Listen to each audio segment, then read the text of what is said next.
Welcome. My name is Sonia Esop-Madje, and it's my pleasure to moderate this workshop on sovereign rating, green sustainable bonds, and the LSF.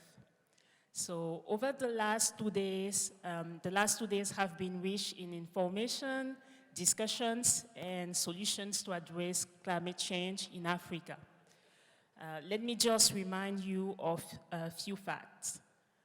Africa has the smallest share of global green gas emission, only 3.8%, yet it is the most affected continent. It receives only 3% of global climate flows. When we look at the composition of those global climate flows, 86% come from the public sector. There is still room for improvement and to credit more private finance in Africa for climate change. We have heard of various innovative instruments to support our country's climate strategy, but some, if not most, of them involve tapping into international markets to comply with international standards. Sovereign credit rating are a fundamental requirement of international investors. Why the cost of borrowing remain high in Africa? As investors require to take into account ESG criteria, could it be a game changer for the continent? How do green and sustainable instruments fit in the African financial landscape? Can we think of a better way to reduce the cost of borrowing? In order to answer these questions, I would like to invite different experts. So, lady first, we will have with us Ms. Sherin Sharkawi, First Deputy Minister for Economic Policies, Minister of Finance of the Arab Republic of Egypt. Thank you for being with us. We will also have Ms. Hong Patterson, Chief Financial Officer and Chief Operating Officer at the Green Climate Fund. Then, Ms. Elisa Parisi Capone, Vice President Senior Analyst, Sovereign Risk Group at Moody's Investor Service. We also have gentlemen, Mr. David Escoffier, CEO and Director of LSF Secretariat, Mr. Joachim Djugo, Global Head Sovereign Solution at Citibank, and online, Mr. Gabriel Yoro Gonzalez, Deputy Minister of Finance and Public Credit in Mexico. Last but not least, Mr. James Seward, Senior Financial Officer at the World Bank. Thank you everyone for being with us. So before we start, I will kindly ask Mr. Pascual Bacalebian, State Secretary for Forestry and Environment, Government of Equatorial Guinea, to deliver a keynote address. The keynote address will be in French, so for people using the devices for interpretation, you can then use it. Thank you. Excellences, Mesdames et Messieurs, permettez-moi de prendre la parole dans ces séances en faisant allusion à certains points qui seront comme suit. Les besoins d'investissement annuels d'ici à 2030 pour maintenir une trajectoire à 1,5 degré Celsius sont estimés à 4 500 milliards de dollars dans le monde entier, versus 250 milliards de dollars en Afrique. Et pourtant, le continent reçoit à peine 3% de flux financiers pour le climat. En compensation aux autres régions, le continent africain reçoit très peu de financement privé, soit 86% de financement public versus les 14% pour le secteur privé. l'Afrique contribue peu aux émissions mondiales jusqu'à présent, mais elle est touchée de façon disproportionnée par les impacts du changement climatique.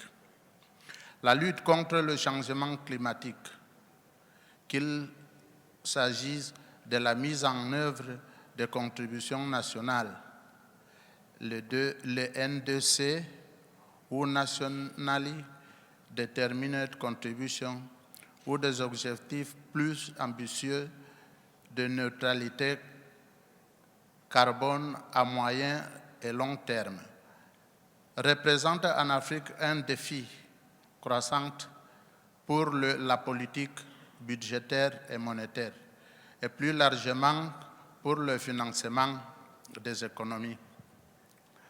Le contexte économique mondial est défavorable. Plusieurs pays sont menacés d'un fort endettement alimenté par le risque élevé d'inflation et des énormes coûts d'emprunt. Exploiter les marchés internationaux pour financer nos budgets et plans de développement s'avère être un véritable défi pour le continent. L'appréciation du dollar a poussé de nombreuses banques centrales à augmenter leurs taux d'intérêt, ce qui ralentira certainement la reprise économique du continent.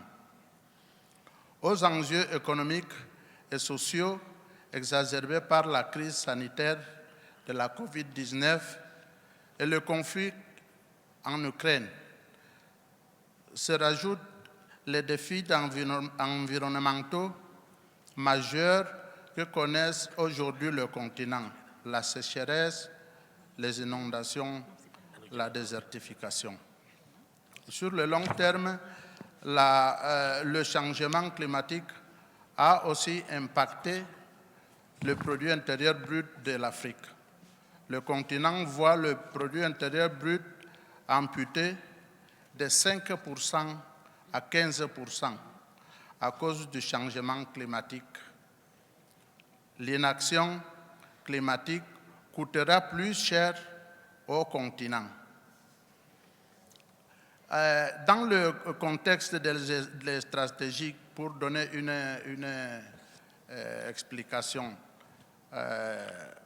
au auditoire, les stratégies climatiques qu'a adopté mon pays pour faire la mitigation, donner la mitigation dans le gouvernement, je peux en citer deux mesures. Le gouvernement a commencé avec le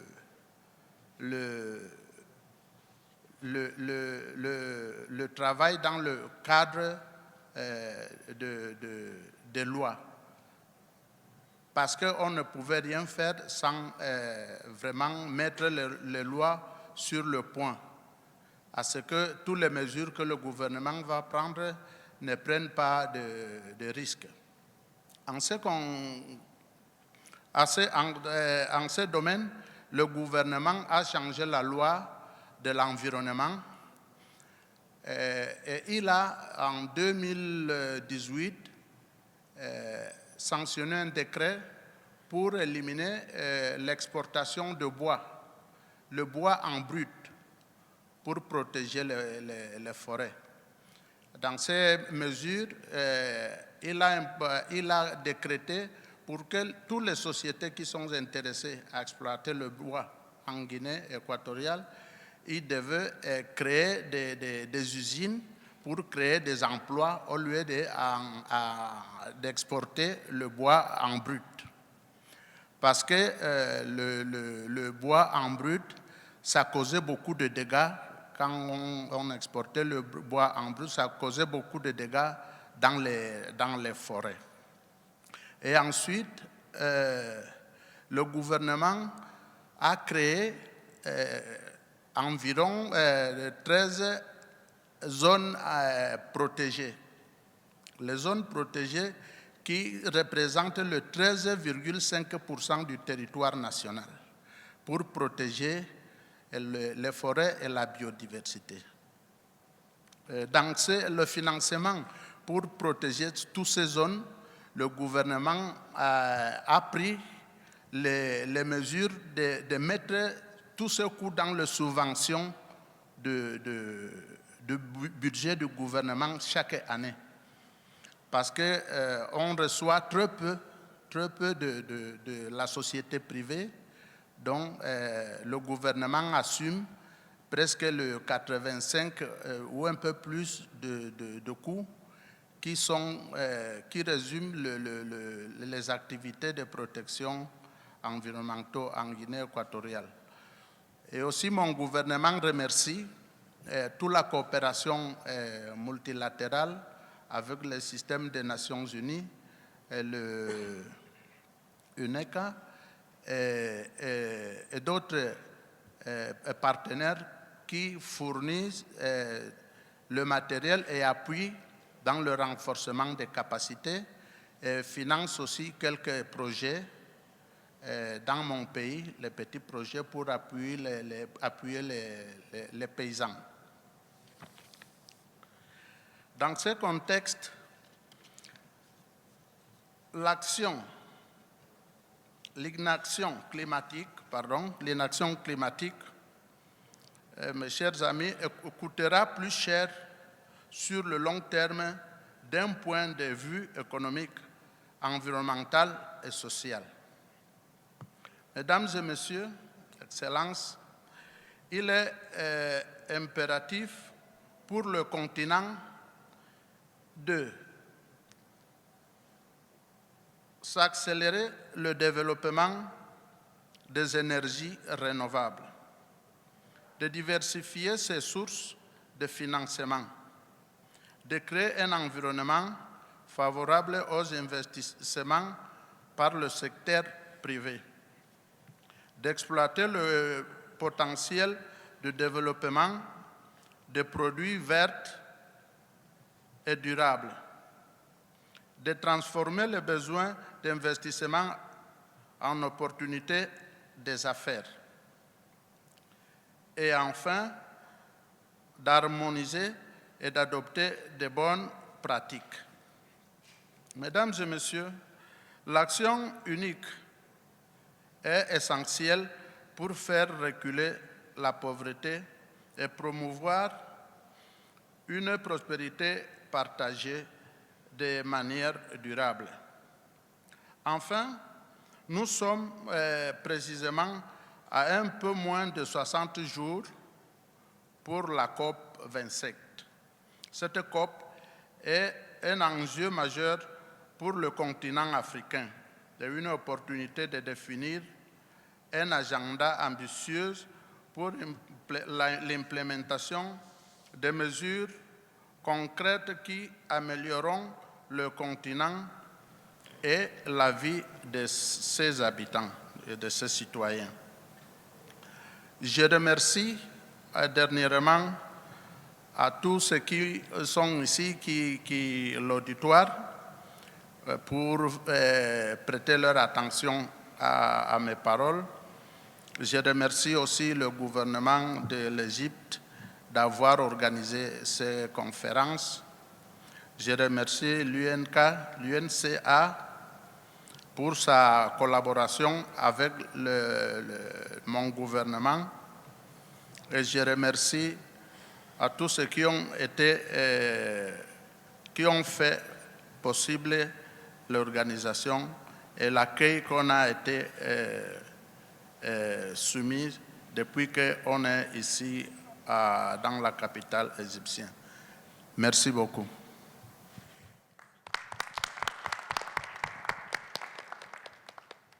Thank you, sir. Thank you. Maybe I will now give the floor to Jean-Paul, the Director of Technology, Climate Change, and Natural Resource Management Division at UNECA. Jean-Paul, it would be interesting if you can set the scene for us before we start engaging the panelists. Thank you. Thank you very much, Sonia. Tout d'abord, à remercier Son Excellence pour l'intervention. Nous apprécions énormément vos propos. Your Excellencies, ministers and heads of delegation, thank you very much for joining us for this engagement on sovereign ratings and green social and sustainability bonds. Why are we talking about these issues? First and foremost, and I will build on the comments from His Excellency, it's about two directly and associated issues. The first is the model of economic development that we want to have for the African continent, which goes towards more sustainable value addition. And the example that he used was around the export of wood. But this example, we find it in every country across the continent, whether it's a question of having more value addition for fish, being able to do more with the export of flowers, being able to do more with the transformation of battery minerals, for example. We want to add more value, and adding more value in a way which builds sustainable value chains. And the second element is the tools that allow us to add that value. And among the tools that will add that value, it's not only technology, it's also the models of financing. Because what we also hope to achieve is models of financing which African countries can count on in a predictable way and which contribute towards the development of ecosystems that exist within African countries themselves and to which they have secure and reliable access. There are dramatic changing market dynamics both at the global level and on the African continent as we speak. We have to start by recognizing that we are in a crisis. We all know we are just in the process of emerging from the COVID-19 pandemic, and we are faced with an energy and food crisis associated with the crisis in Ukraine.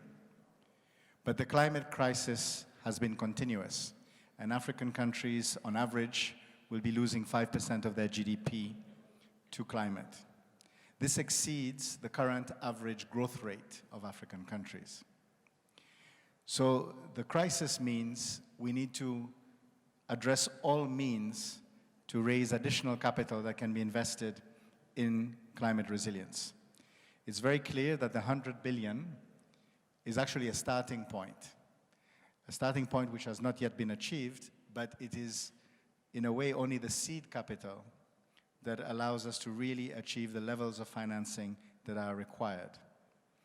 The real cost of finance to address climate change on the African continent is in the trillions. And assessments of the African Development Bank have shown that just within the nationally determined contributions that have been presented by African countries in terms of mitigation and adaptation, it represents a cost of $3 trillion US. But it's also a $3 trillion US investment opportunity, which precisely can be used to change the model of economic development and the tools which are used to achieve that development. There are many different tools. Today we are touching on only a few of them, but they are nonetheless an important part of that. Firstly, if we look at climate finance in general, a global trend has been that more and more of this finance is actually funded by the private sector. But Africa is lagging far behind. There was a report that has been published earlier this week by Climate Policy Initiative, CPI, which has shown that Africa has the lowest access to private sector climate finance than any other region, and quite dramatically so. Only 14% of the total climate finance mobilized for Africa comes from the private sector, which means 86% is coming from the official sector. Behind that figure is that African countries are extremely dependent on external partners for financing investment in climate. Green bond issuances are one of the main vehicles that have been used to channel financing from the private sector into climate resilience around the world. The global issuances of green bonds despite the challenges of the COVID-19 pandemic, actually more than doubled in the period between 2019 and 2021 globally. And here I'm talking about green and SDG, social and sustainability bonds, all included between 2019 and 2021. This is remarkable when we look at the conditions that were in existence across the world. But African countries are unfortunately being left behind in terms of the access to this particular form of green capital, because African countries access about 0.4% or are responsible for about 0.4% of the total green bond issuances globally. So in this discussion today, we hope to address a few issues. Firstly, we are delighted to be joined by representatives of rating agencies so that we can have an informed engagement with them, because the question before us is not just about injustice, which we all know that Africa is the most affected and the least able to respond to climate change. But it's also to really address the market imbalances and address the information gap, which often contributes to the lack of access to capital markets by African countries. And so we really appreciate the participation of our partners from rating agencies to have that discussion. Secondly, we need to recognize the need for capacity building in the arena of bond issuances. This is something that we have been discussing with the World Bank at the level of the United Nations Economic Commission for Africa to put in place programs that can build capacity among ministries of finance and other operators across the continent to improve access to global green bond markets. The third element, which we have seen throughout this conference, has been how to reduce the cost of green borrowing. And de-risking has emerged as one of the critical factors because of this association of risk with Africa.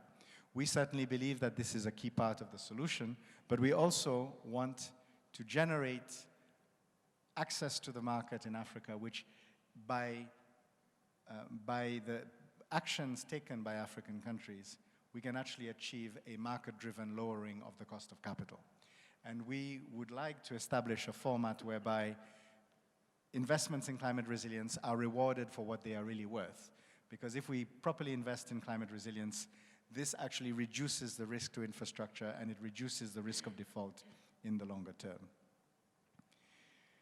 We will also be touching upon the issue of how to address ESG criteria or environmental social governance criteria, because these are issues which are often barriers for entry for African countries and is linked directly also to the need for investment in capacity building. We are also going to look at the liquidity and sustainability facility being proposed by the United Nations Economic Commission for Africa, which we believe is, again, part of this toolbox of changing the narrative for Africa, of creating access to the appropriate levels of liquidity, which can allow African countries to be less dependent on external factors and have a reliable access to capital markets. Liquidity and sustainability facility essentially creates a repurchasing market, which then allows the increase of demand for African debt, and particularly green bond debt, and also links the alignment of additional liquidity with climate goals and sustainable development goals. Finally, allow me to touch on a point that has emerged as what we hope is one of the key outcomes of this conference, and which we hope will have a big impact at COP27, is the idea of a sustainable sovereign debt hub. The idea of this hub is to allow African countries to have more predictable access to affordable capital that is aligned with green financing principles and with climate and with nature. It aims to also facilitate the reduction of the cost of capital by using key performance indicators which are aligned with, for example, nationally determined contributions and climate goals. It also aims to make debt markets more responsive to climate change and the need for investing in climate resilience. And it's also about building capacity among African countries and developing countries in general to be able to access these kind of instruments in a reliable and predictable fashion. Ultimately, a debt hub of this nature gives a central location where countries that would wish to either refinance their existing debt or issue new debt can do so in a way aligned with climate goals and at affordable cost. So ultimately, Your Excellencies, ladies and gentlemen, what we are trying to do is ensure that African countries have the reliable access that they need to financing and that they can reliably invest this financing in implementation. In conclusion, I would like to thank the government of the Arab Republic of Egypt for convening this forum, for also sharing their experiences, because I think we will also be hearing from Egypt in terms of their own experience of green bond issuances. And it has been one of the most successful countries on the continent in terms of channeling financing using these instruments. But that does not mean that these instruments have been used without challenges. And we want to hear both about the success and the challenges that are associated. Ultimately, we will not be able to transform our economies or have the set of tools that African countries can depend on unless we are bold and unless also we address the concerns of all partners in this space. Thank you once again, and we look forward to a very vibrant and engaged discussion.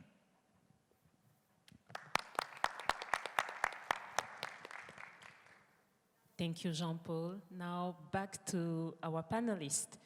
And again, it's a real pleasure to have you with us. And maybe, Elisa, I will start with you. We really want to understand how ESG criteria are integrated in the sovereign credit rating process and what are the implications for African countries. And I do believe that Elisa has a presentation, so if we can have the slides, thank you. Thank you, Sonia. Thank you very much, the government of Egypt, UNECA, for organizing this event. It's a pleasure and a privilege to be here. I'm lead analyst at Moody's, in the sovereign risk group. I'm happy to walk you through the rating process, how we integrate ESG. I have a set of slides. I will keep it to 10 minutes, but and the key message just for each slide, but the slides will be available in case of interest after the presentation.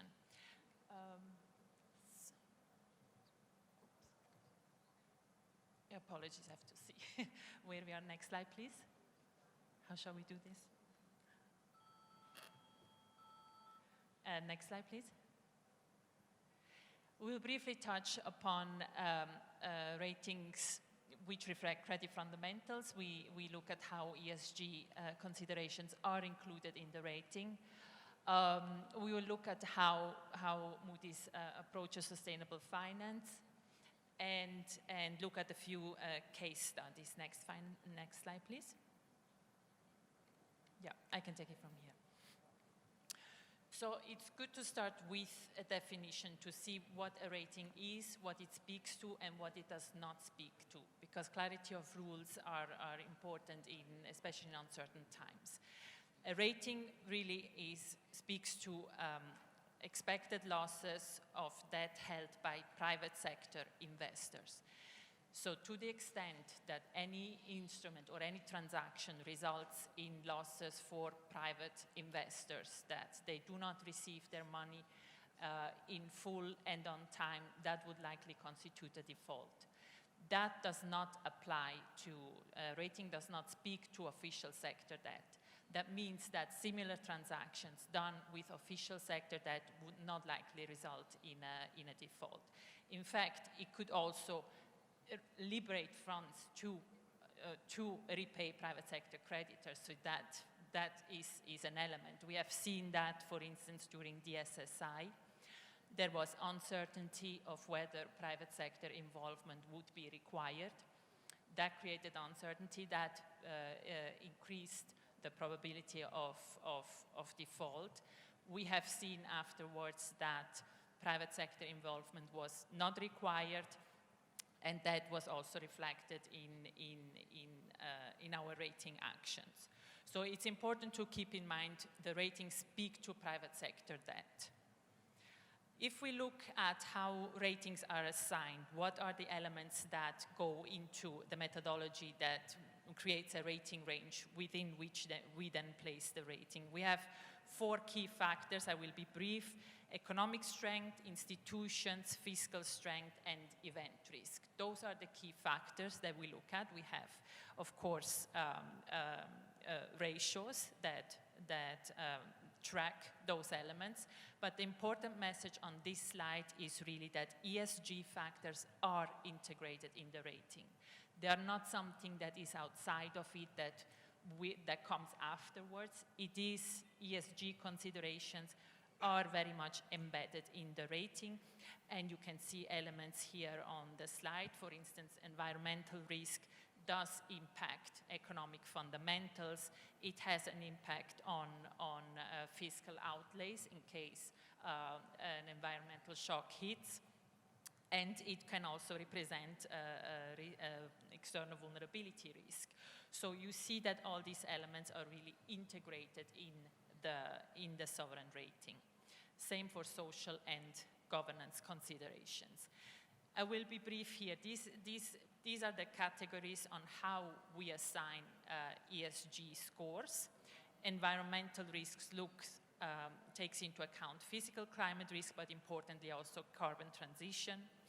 On the social side, we look at access to basic services. These are all public indicators that we follow and that we apply across the board to all sovereigns.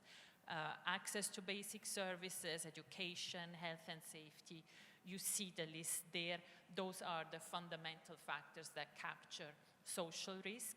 For governance, the key is policy credibility and implementation capacity, policy effectiveness, as well as transparency.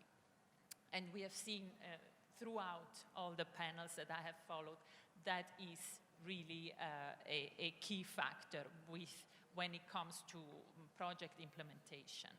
So this is also a key factor when we look at sovereign credit fundamentals. Here you see, after we assign all the ESG scores across all countries, you see the distribution. Basically, on the upper panel here, where you see the rings, the upper panel, those are advanced economies, and the lower panel are emerging markets. You see right away the color scale changes. On the upper scale, among advanced economies, there's a lot of green and blue, so those are scales 1 and 2. Those scores mean that the overall credit impact from ESG considerations is either neutral or positive. Whereas where you see more red, those are emerging markets where there is a higher concentration of weaker ESG performance among emerging markets. And you can see by individual score either environmental, social, governance, and overall credit impact. Again, the important message here is to see, when we speak about the Africa premium, what drives the Africa premium? One consideration could be liquidity risk, and we will have time to speak about that with the liquidity facility. Another option is to look at fundamentals. Are there fundamental factors that highlight Africa as being of particular concern in Africa as compared to other regions? And here, if we look at the ESG scores, not by advanced economy or emerging market, but by region, we see that Africa, sub-Saharan Africa here, underperforms, especially in the areas of social risks, again, access basic services, health, education, and in the areas of governance, meaning project or policy effectiveness, broadly speaking. Sub-Saharan Africa is less exposed than other regions, especially Middle East and North Africa, in terms of environmental risk. And this is also because our environmental score does take into account carbon transition risk, not only physical climate risk, and that is something that weighs severely on environmental risks in the Middle East and Africa. So Sub-Saharan Africa does have mitigating factors in terms of environmental risk, as we have discussed also at length during other panels. There is a reservoir of carbon credits, so there are redeeming factors there. Overall credit impact score, which is a measure of all three, really indicates Sub-Saharan Africa has the most negative impact from ESG considerations. So that is another way of looking at why is there an Africa premium or the perception of it. It could be financial indicators, but it could also be fundamental challenges that are particularly detrimental to a sovereign's shock absorption capacity or shock resilience, if you will, which is what the rating ultimately speaks to. So that is something to consider. And if we look at alternative measures, for instance, here we looked the SDG, the country index, and we overlaid with the ratings. By and large, we see the distribution. We see the countries that are further away from meeting their SDG goals tend also to be more lowly rated, whereas the blue group there, those are the advanced economies. So sustainability challenges very much matter for impact credit fundamentals, and ratings are based on credit fundamentals. So that is an important consideration. Broadly speaking, how are our ratings among emerging markets? What is the distribution? We see here outstanding ratings. Importantly, what we see on the upper panel, on the right-hand side, we see that the share of non-investment grade ratings has increased over time, but not only recently, right? This is not just the coronavirus crisis. If we look starting back in 2004, we have seen a credit deterioration or an increase in the sub-investment grade share among emerging markets. If we look at the distribution by region, current ratings, we see Africa, Middle East in the lower panel. It's the second bar from the top. And you see a large concentration of B ratings and CAA. This is a recent snapshot. We look at what drives that distribution. What have been the key drivers of rating upgrades, of positive rating actions, or negative rating actions? What we see on the left-hand panel, the positive rating actions, F1, F2, F3, F4, speak to the factors that we mentioned in the beginning. F3 speaks to fiscal risks. So improving fiscal risks are key for an upgrade, but as we see on the right-hand panel, deteriorating fiscal profiles are also important for downgrades. So fiscal accounts are key for the credit profile. What we see driving downgrades as well are event risk drivers, such as liquidity risk, and that, of course, the international environment there matters. And the more a country is reliant on external finance, especially market finance, the more adverse market conditions will reflect upon the country's ability to access funding.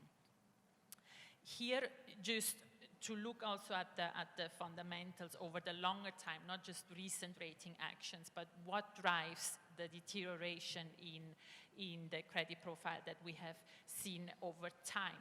This is among low-income countries, and we see that on average, this is actually the median, debt to GDP has increased alongside with all other sovereigns, whereas if we look at debt affordability, For other sovereigns, it has remained quite stable because the overall interest environment has declined over the past decade. So they benefited, even though they had higher debt stocks, they benefited from lower borrowing costs. However, among low-income countries, we have seen a continued deterioration on the right-hand panel in that affordability. This here measures interest to revenue, meaning that the weakening in the credit profile or in fiscal accounts has started before the most recent crisis. The fact that the starting point was already weaker made low-income countries more exposed to the next shock. And this is what we are seeing playing out.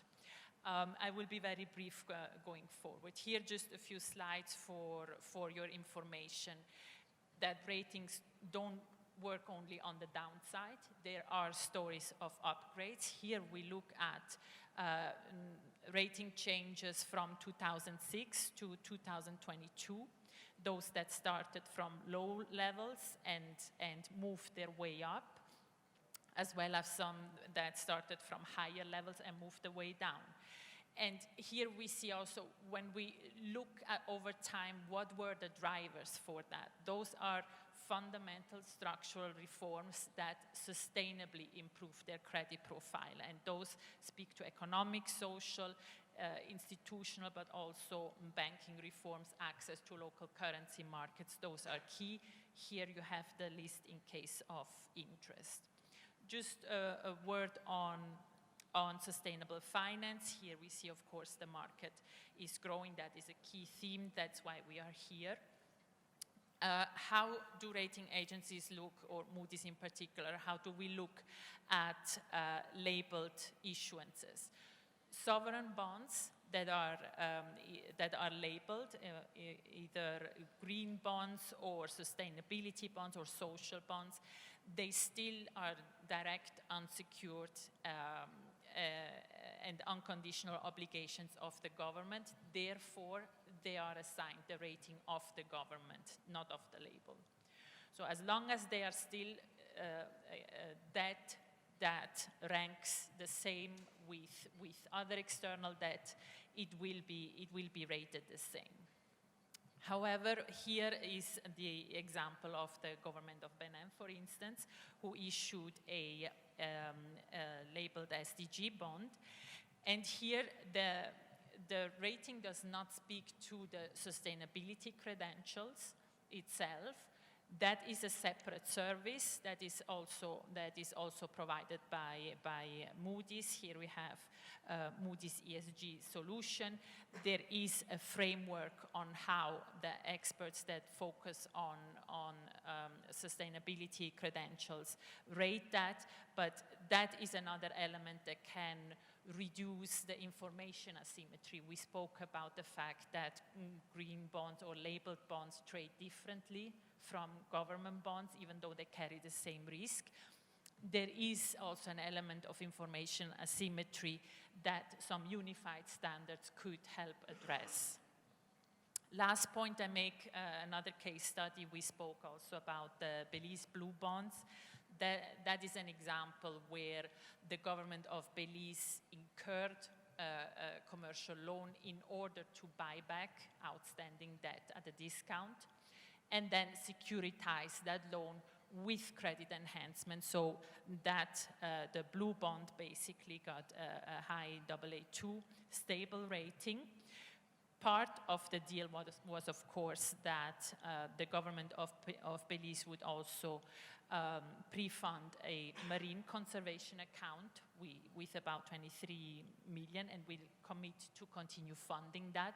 So that is one example of debt for nature swap that, however, did involve a default, because the government of Belize paid back its outstanding bonds at a discount, 45% discount.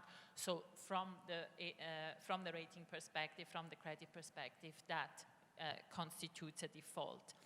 Now we have seen the securitized instrument, the blue bond that is credit enhanced, carried a very high rating. Oops, a slide before, apologies. Yes, that one. carried a high rating, whereas the government of Belize is rated CAA3 stable. The risk profile of the government of Belize is different in the sense that the debt restructuring, the transaction carries benefits, of course. We see a haircut debt reduction of about 11%. But there are also costs involved with this transaction. In nominal terms, the government incurred a loan of 364 million to buy back that value, 300 million. So there is a difference there. Part of it goes for the marine conservation, but part of it also reflects fees and costs for the transaction. So it's important to take into account both the benefits and the costs. I will leave it there with the last slide with just an overview of different credit enhancement measures that our infrastructure team has put together for your information. I will leave it there. Thank you very much.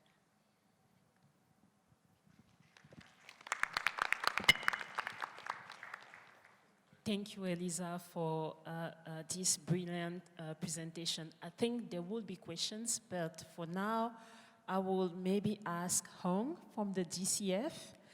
Thank you for being with us. The DCF, for those who are not aware, is the Green Climate Fund, and it was established with the mandate to assist developing countries in raising and achieving the nationally determined contributions towards low emission, but also climate resilient pathway. So my first question for you will be the following. What is the DCF's role in the climate finance architecture since it became operational in 2015? I think there is a mic somewhere. Thank you. Thank you, and thank you for the question, and also thank you, Your Excellencies, Ministers, Head of Delegation, the Government of Egypt, and UNECA for allowing us to speak. As the world's largest climate-focused fund, the GCF brings together players from both the public and private sectors to catalyze climate finance at scale and create new and green markets that work for developing nations, not against them. Since our first project was approved in 2015, our portfolio has grown to $10.8 billion US dollars, and that's $40.2 billion US dollars, including co-financing. We now have 200 projects approved across 128 developing countries, and 35% of our overall portfolio is invested in Africa. Climate finance has come a long way since 2015 with MDBs, DFIs, philanthropies, and institutional investors all steering their portfolio allocation towards greener and more sustainable investments, which is encouraging. The role of the GCF is not to compete with these, but to complement their strengths by investing alongside them to amplify their impact and achieve the scale needed to realize the goals of the Paris Agreement. In the 7 short years that GCF has been operational, we've managed to mature from a co-financier, providing concessional capital to our partners to help their projects reach bankability, to now becoming a co-investor, working alongside our partners to co-originate, co-design, co-implement the investments, leveraging our capacity building grants and technical assistance to deliver greater impact at scale. Today, we can already see the GCF maturing even further with a partnership hub at the center of the climate finance landscape globally, bringing together investors, policymakers, and knowledge partners to drive systemic transformation needed to deliver on the updated NDC commitments, as Sonia has mentioned, by the nations in Glasgow last November. So in the truest sense, the GCF is an impact investor. Our mandate is to drive a paradigm shift towards low-emission, climate-resilient development pathways in developing countries, and our investments are driven by climate impact rather than by IRR or preserving our credit rating. The GCF is highly flexible in the instruments we can deploy to achieve that mandate, and we're not limited by portfolio concentration ratios or credit quality tolerances of many of the sources for concessional financing. So as more of capital markets shifts to integrate climate risks into their allocations, we're looking to identify catalytic investments in areas that will deliver the greatest impact towards our shared climate goals in these developing markets. Thank you. That was very comprehensive, but maybe allow me a follow-up question. We heard from in previous panels and workshops that there is very little private climate finance flows in Africa. So if I may, how can the GCF really help de-risk and scale climate finance project for the continent? We are 60 days ahead of COP27. That will be an opportunity for the continent then to attract, I would say, private investor, private finance, but with concrete projects, those that are bankable, and that could also help us, really, how can I say, achieve our climate strategies. Thank you. Thank you. So if I frame the market a little bit, the market for green bonds is hampered by several barriers in developing countries, especially in LDCs and SIDS. Adequate infrastructure is needed to provide the foundation for capital market depth and liquidity. This includes exchanges and trading platforms, clearinghouses, credit risk assessments, custodians and fiduciaries, without which bond markets would be very, very difficult to scale. Additionally, supporting local public development and commercial banks in issuing the green bonds in the form of green bond training, screening of portfolios, advising on green bond frameworks, and providing clarity about the role of green bond verifiers is critical to accelerate the issuance of green bonds. So essentially, having a very strong ecosystem is incredibly important. Although there are about 260 public development banks operating in developing countries, less than a quarter of them can actually access international capital markets to capitalize their operations. So the way we look at things, our approach to creating this paradigm shift towards low carbon and climate resilience developments is centered around four things. And I want to frame that because I do want to give you some examples on how this tangibly works at the GCF. So we start with creating an enabling environment for climate action, and that's by promoting integrated strategies, planning and policy making with support from our grant-based readiness programs. Then looking at accelerating climate innovation through investments in new and innovative technologies, business models, financial instruments, and practices. Thirdly, we look at lowering the risk hurdle. I really don't like using the word de-risk, so I'm trying to change the language here, but lowering that risk hurdle sufficiently to allow investments in new and unproven markets and technologies to mobilize finance at scale. And then lastly, aligning finance with sustainable development by empowering domestic financial institutions in developing countries to finance new climate solutions. So I'll give you 4 examples. So the GCF has supported through its grant-based readiness program the efforts of the Jamaican government to set up a Caribbean green bond listing on the Jamaica Stock Exchange, enabling it to list green bonds through a dedicated facility. And then a little bit in terms of that ecosystem, several of our projects are also supporting the legal and financial structuring of green bonds and provide credit enhancement mechanisms to improve the credit rating. So for example, the GCF partnered with the ADB, the Asian Development Bank, in supporting what we call the ASEAN Catalytic Green Finance Facility. That facility was designed as the first green recovery program for Southeast Asia, providing a platform to kickstart low-emission investments in support of economic recovery following COVID. It is assisting in developing and de-risking a pipeline of priority green infrastructure. Our anchor investment of $300 million in financing was leveraged over $3.3 billion from the ADB. So you can see that leveraging capability between the ADB and other public co-financiers. In turn, these public funds are mobilizing substantial additional private capital flows through green bonds, hybrid public-private partnerships, and other innovative financing models. Another example is in partnership with Inter-American Development Bank, IADB, and several local public development banks. GCF is supporting the new Amazon Bioeconomy Fund in 6 Amazon countries. The fund aims to reduce the impacts of climate change and greenhouse gas emissions and increase climate resilience in the region.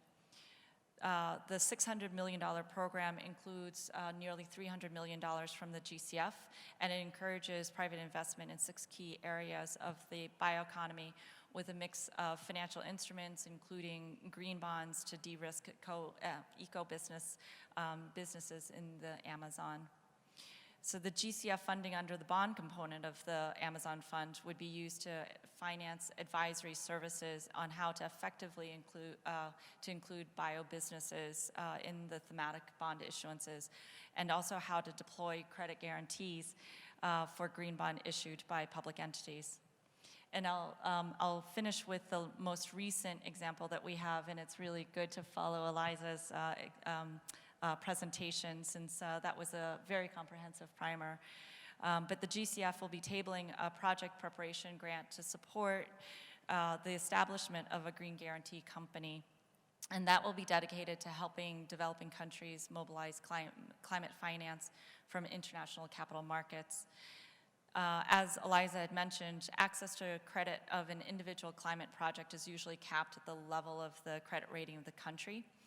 So even if a project could be BBB rated, but the country is BB rated, then the bonds for that project will most likely be also BB rated. So GCF would be considering making an equity investment into the company, which would then use its credit rating to provide guarantees to green bonds and loans, which would enable developing countries meet their climate adaptation and mitigation objectives. The guarantee would also enhance their credit rating, enable them to exceed their country rating, and that allows them access to capital markets at a much lower cost. So in closing, I think that hopefully these examples do demonstrate our commitment to continuing developing a range of dedicated financial instruments and credit enhancement mechanisms to facilitate access to capital markets for these most vulnerable countries. Thank you. Thank you so much, Hong. So I think since the Green Climate Fund became operational, there has been a lot. And I think it's true that we are always talking about that 100 billion USD pledge. And of course, DCF is one of the channel, or one of the intermediary to channel that funding, but not the only one. So I think it's important to understand that. And of course, in COP27, a lot of African countries will then, turn towards your actions and maybe also through concrete project, see how you can even further help them and support them in the implementation phase. Thank you so much. It deserves a round of applause, please. So I think we have James online. James, I don't know if you can hear us. Yes. Okay. Hi, James. James, we spoke about green bond, sustainable and social bonds, and I just wanted you maybe to share with us what are the challenges and also prospects for what we call DSS, bond market development. I think what would be interesting here for the audience is also to understand what would be the outlook for the African continent. Over to you, James. Great, thank you.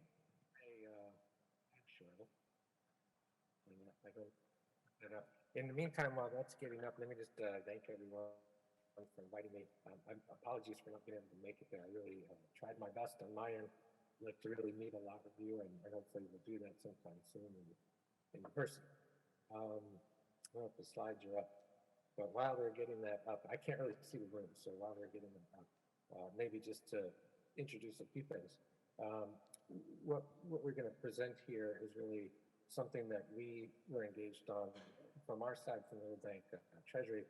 I'm leading our work covering Africa, and we've had a lot of engagements that we have on financial solutions that the World Bank provides tend to come around to the green space at some point. So the discussion always ends up somewhere in the neighborhood of green and sustainable finance.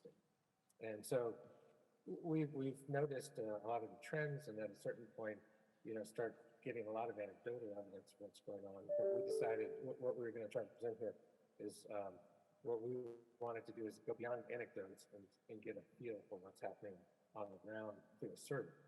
And so we put together a survey. The report's not out yet, so the idea is we'll give you a little teaser of what we found in the survey and discuss a bit. I will say the great thing when we put the survey out, half of the respondents were from Africa, which is really impressive given it was a global survey. So there's a lot of interest and demand within the continent, which is great to see.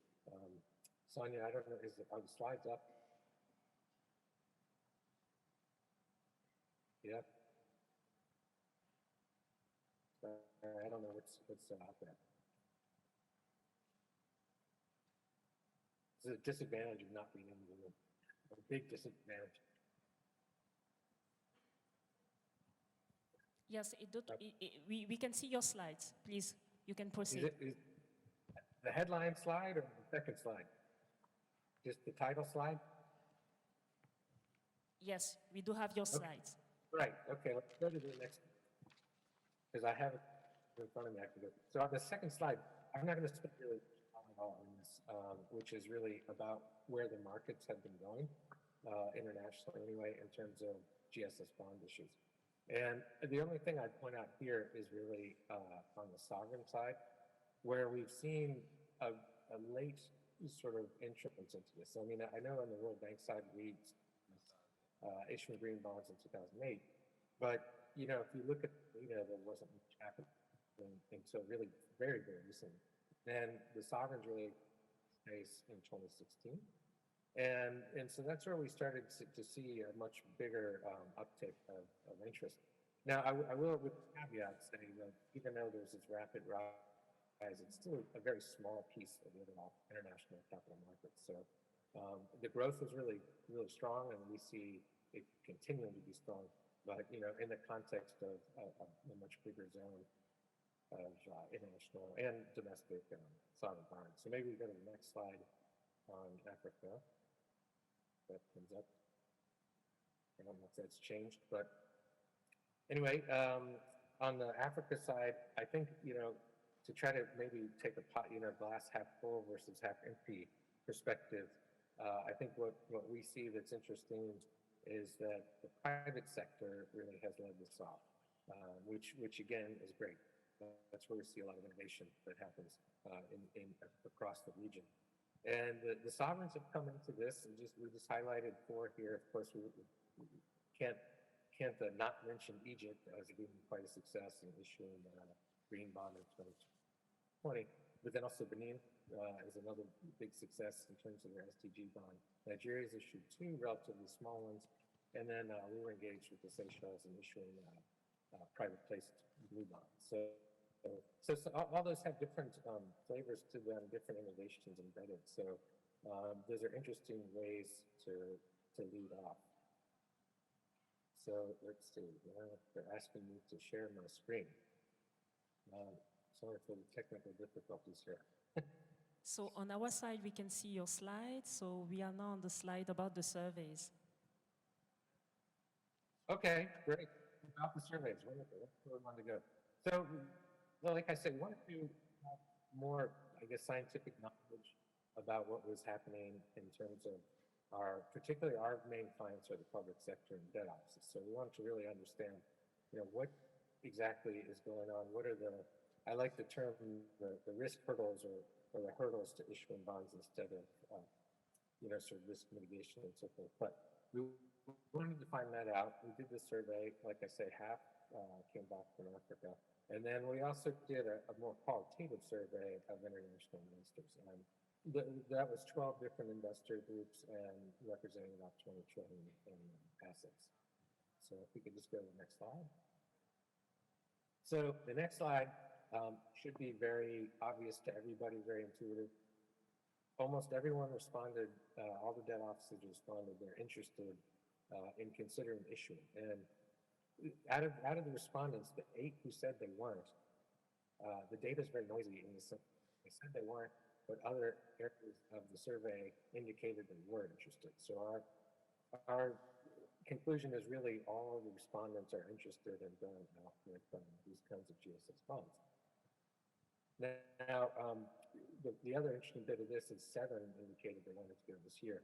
Now, market conditions internationally have changed on us, we all know, so that may be a bit different, but we do understand from some of our clients the focus has shifted a bit from international to domestic or regional issues. So, and if we can go to the next slide, please. And this next slide, in terms of what the kinds of issuances the debt offices are considering, this may be also pretty intuitive as well. It's primarily use of proceeds types of bonds, so green, social, sustainable, blue types of issuances. And the sustainable linked bonds, there's a lot of buzz around that right now. And I think maybe it's a lack of understanding of what it is, because only one sovereign took one, which is Chile. And Chile is fairly instructive in that sense, where the initial program they developed went from more green use of proceeds and evolved into an SLB, which was done recently. So it was a success. I mean, I don't think it was a negative reason here, but they already had a long track record in credibility of issuing these types of issuances, be it green and sustainable. So the other thing I think that came through our debt office colleagues is investors didn't seem to be too pushy to them, or too interested in them issuing SLBs. So there's kind of a push-pull factor in that data. And then if we go to the next slide, which is kind of, to me, this is really the meat in the sandwich, but what the issuers of debt offices saw in terms of the pros and the cons of issuing green and sustainable bonds. And the one key thing that, at least from our perspective, we thought was a very surprising finding on the left side on the pros was the bottom criteria there. And debt offices, the last priority they said was to access cheaper funding, which is very interesting because a lot of the discussions we tend to have revolve around greeniums and better market terms, be it maturity, price, et cetera. But in the survey, that's not the main thing that came through. The main thing that came through is really diversifying the investor base, which we've seen in all the issuances in GSS bonds by size. So that very much aligns with what we've seen. The second priority, which is, again, thinking from a debt office perspective, kind of unique, which is a signaling of commitment to sustainability, which is frankly not the priority function of a debt office. So that's actually an interesting finding that came through. The other bits in the middle there are more what you'd expect, which is crowding in international investors, building GSS bond markets, et cetera, which would be more common kinds of thoughts you'd have coming from a debt office. But anyway, a couple of those findings we thought were slightly counterintuitive given the discussions we've had with debt offices. On the right-hand side, the cons that we have, call them cons, but I guess I'd call them challenges. Most of those are also relatively intuitive, not huge surprises. The top concern that we see may oftentimes be a little bit more perception of reality about the cost of issuing these kinds of bonds. We hear this a lot, and the cost we tend to find, and we'll hear from Mexico and Egypt in a minute, but the cost we oftentimes find is it's not so much monetary, but more administrative. So setting up governance procedures, setting up framework, as opposed to the cost of the transaction itself. So the cost of hiring a second party opinion provider, those kinds of things are relatively nominal. So that's what we found so far. So yeah, moving on to the next slide. Let's see, which should be slide 7. Oh, we've gone to the conclusions, I see. All right. I don't know if that's a signal of time or what, but if we can go to slide.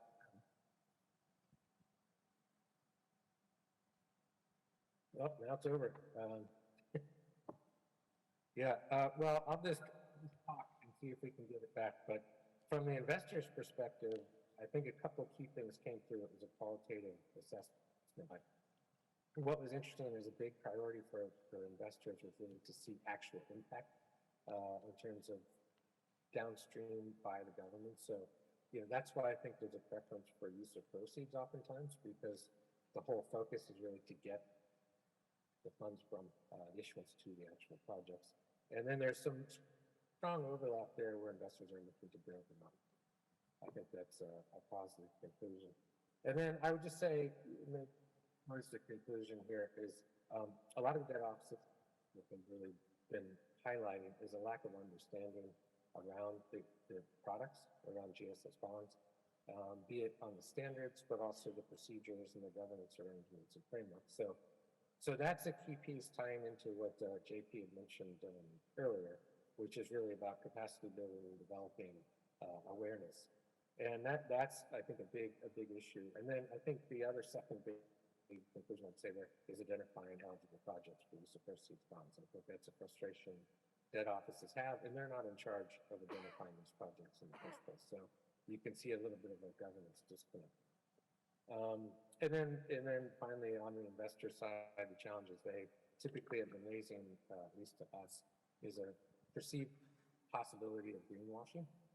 And so that's one key piece. And then I think tying into Elisa's presentation earlier, some of those features in the ESG matrix also are sometimes seen as weak. The data credibility is not strong, and then the capacity to implement the projects is also not perceived as strong. So those are some of the big barriers. And then you have the conclusions on the screen, which I think you read. I mean, I would just conclude to say, again, tying into the opening by JP, I think one thing we're aiming to do, and hopefully in partnership with many more in the room there, is really a capacity building push, and not just focus necessarily on international market issuance, but I think where we see a lot of potential in the region will really be sub-regionally or domestically. And so, we have been engaged in areas like the Ramu region in West Africa, where you have a common financial market and common central bank, and now they have a common framework for GSS bonds. So there may be more traction and ability to do these kinds of issuances at that level as opposed to going to your bond markets, particularly in the current environment. So I mean, that's really how I would wrap that up. So sorry for the technical difficulties here, but I hope that was clear. Thanks.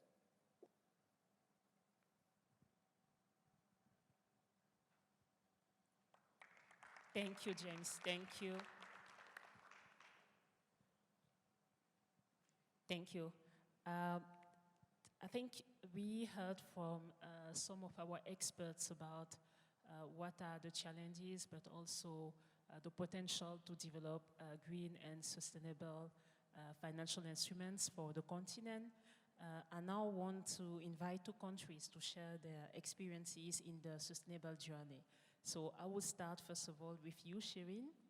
I think it's important to understand how what was the main pillars of Egypt green strategy, and also maybe what you have accomplished so far, what are the main challenges, and most importantly, how did you ensure the buy-in of all the stakeholders? We understand that we should have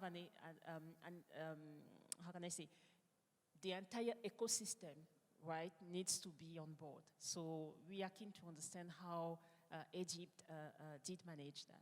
Thank you. Thank you very much, and thanks for everybody present at this time of the day and also on a Friday.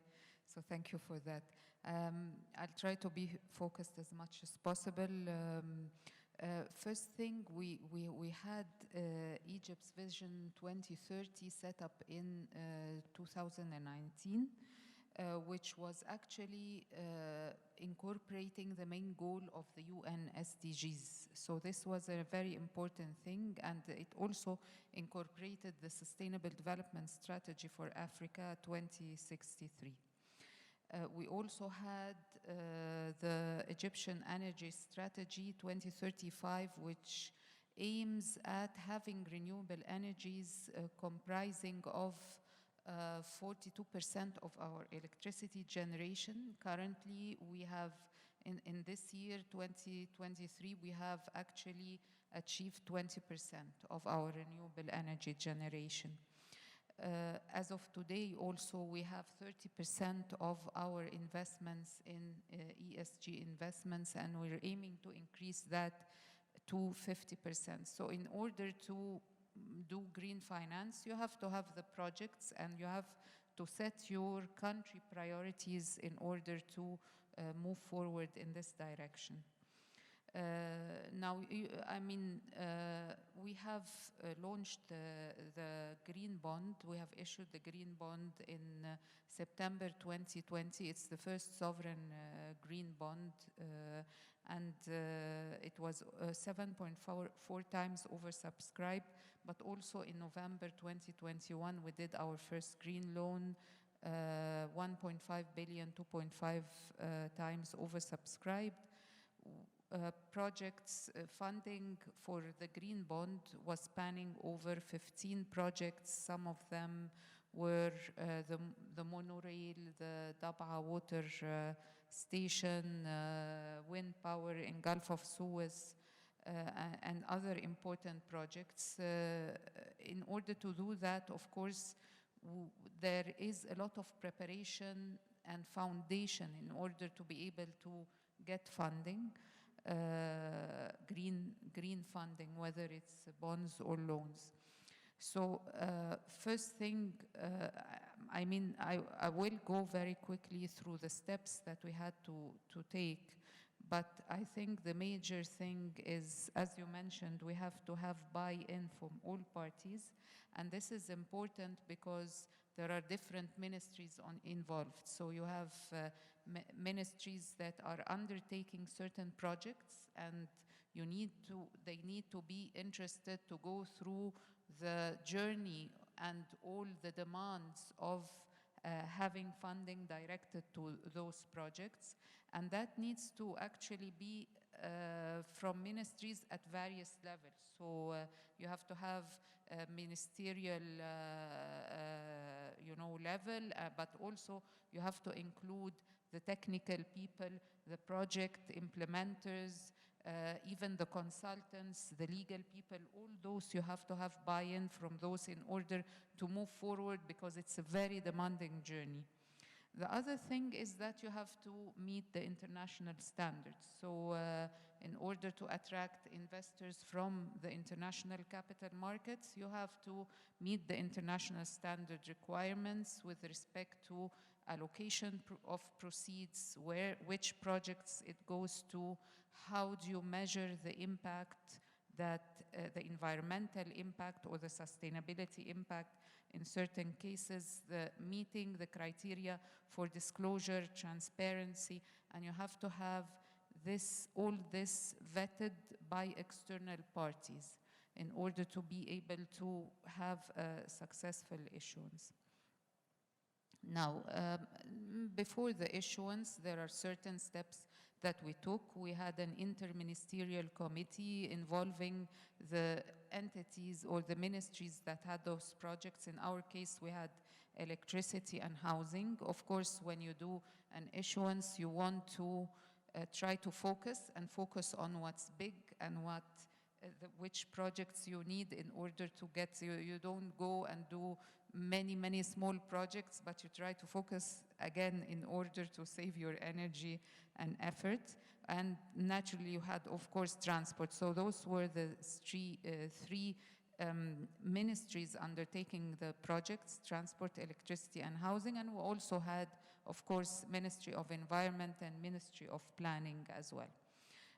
We select the structural advisors, and the structural advisors help us with the issuance of the bond, but also they helped us with the main thing when it comes to the sovereign green financing framework. So to issue the framework, we got advice from those structuring advisors who helped us at a later stage issue the bonds and place it in the market in order to make it successful. We appointed them.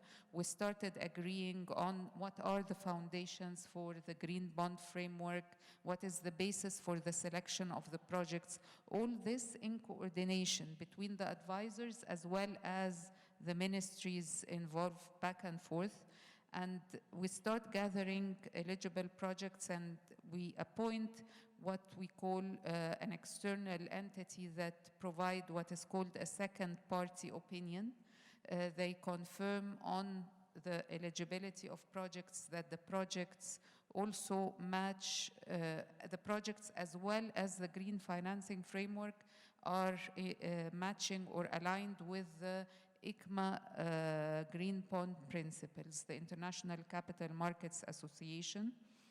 The second party does, of course, the due diligence between, alongside with the ministries and the consultants. We finalize the framework and the short list of projects, and we start with the issuance and the roadshow. So this is the pre-marketing or the pre-issuance stage. Of course, we have a sub-account where the funds are put in order to be able to finance the project. This is also a requirement. And we start spending on the projects, and after, on an annual basis, there is the issuance of the allocation and impact report. We got also help from the World Bank with regards to this process, which was also extremely demanding. And the allocation and impact report has to reflect the percentage of funds going to each and every. So as of the first year, how much did we spend on the projects, how much is remaining to be spent.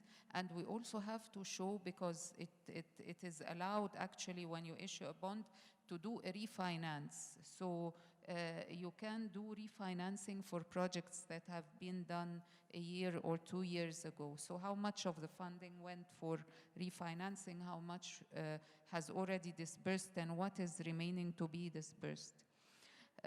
Again, during this process, you have to get a second party opinion as well. The allocation and impact report covers both the use, allocation, and the management of proceeds, but also covers reporting on the environmental benefit that has been achieved by allocating those funds. And you get a second party opinion. We got a reasonable second party opinion. There are 3 grades: weak, moderate, and reasonable, so we got the highest grade. That's basically our process when it comes to issuing the bond. Of course, it's a demanding process. It requires a lot of capacity building, because at the ministry's level, not only actually at the Ministry of Finance, all this was new to us, but also at the ministry's level, you need people who know how to measure the impact and how to calculate it, and all this. So this was requirement, and I think that if we're talking about challenges, I would say that this is one of the key challenges that we face. You need continuous capacity building and upgrading for the capacities of people, but we managed to do it. And you need to, as I mentioned, involve various groups of people. So we had, for example, different working groups working on the impact assessment, groups working on the selection of the projects. We had, of course, middle level seniority, and of course other higher seniorities with the ministries. Basically, this is what I could say on our experience, and I think it's a very important thing. I'm hearing from what was said in the last 2 days, and we see that a lot of banks and financing providers are saying we are aiming to have net zero strategy by 2035 or something. I think that at some point the only finance that will be available is going to be green finance. So we have to go for it, and it's a journey, and now it's the time to build capacity for that. Thank you.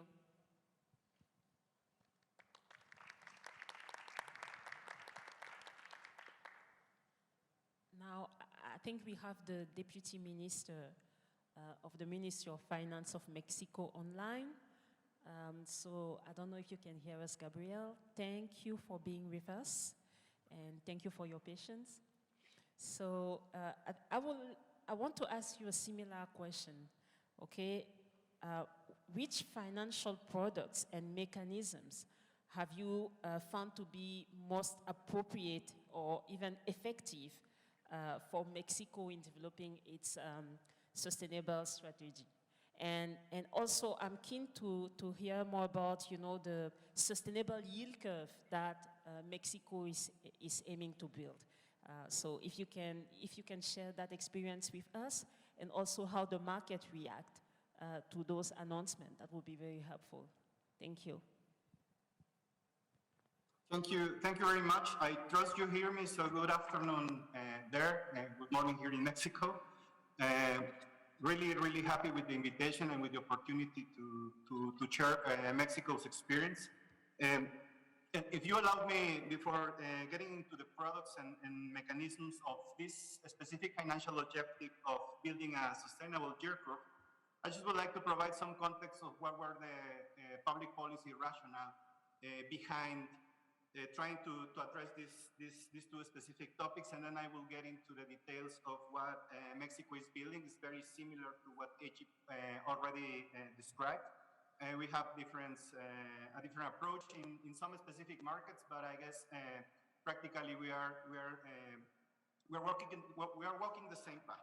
And just as context, in 2019, when the administration started, we just decided to focus on a market-based sustainable finance approach in order to tackle either climate change, environmental issues, or sustainable or social challenges.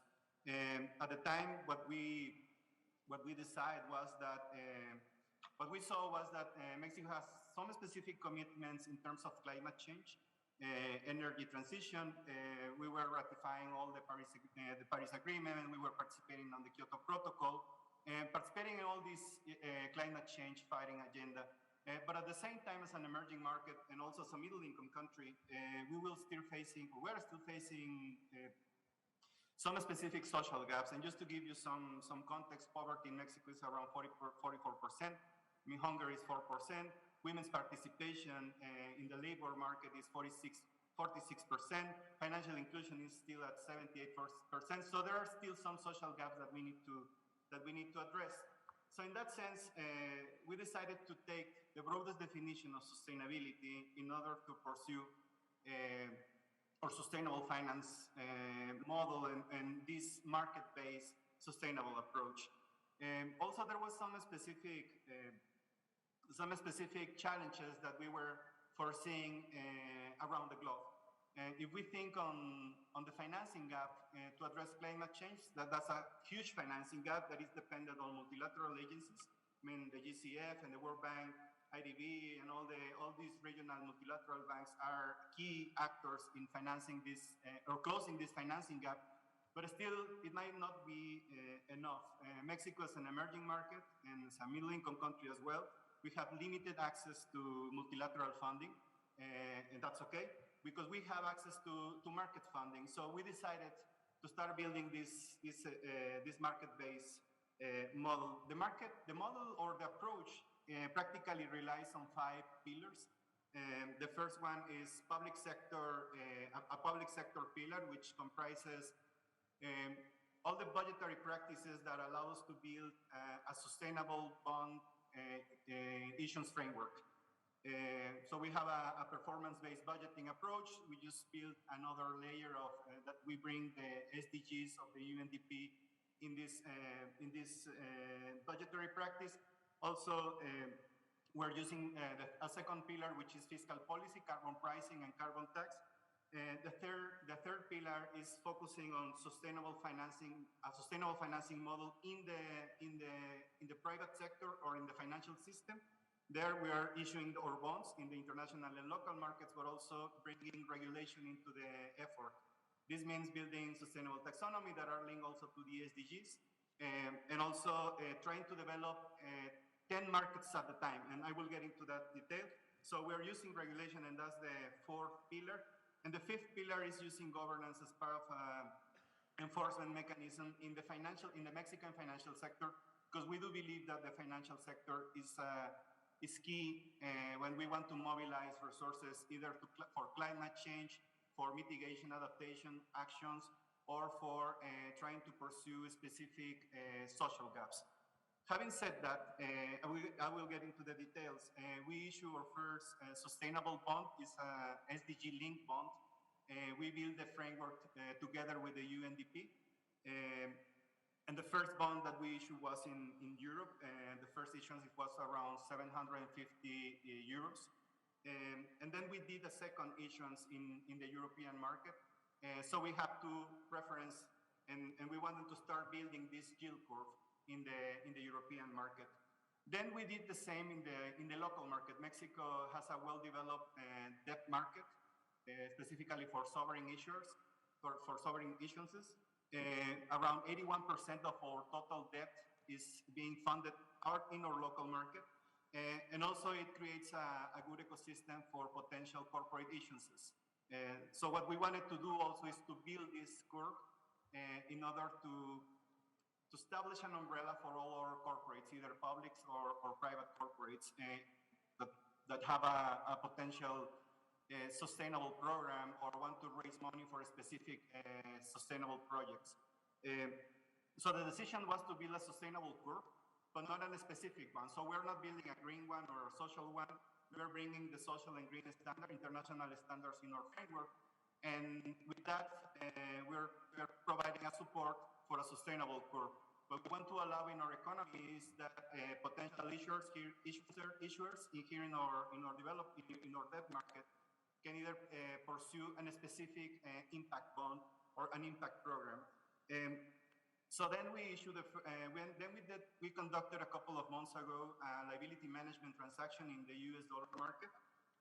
With that, we did use the sustainable bond to repurchase a conventional bond in the US dollar market. So we put the first reference in the dollar market, and then 2 weeks ago we went to the samurai market and we conduct multi-tranche issuance in yens. So we issue in 3 years, 5 years, 7 years, 15 years, and 20 years. For the first time in a multi-tranche transaction, a sustainable bonds. So we already have a completed sustainable curve in the samurai market. Now coming back to the local market, we started to issue our first floating rate instrument in Mexico. It makes sense given the monetary context in which not only Mexico but the world are in the current situation.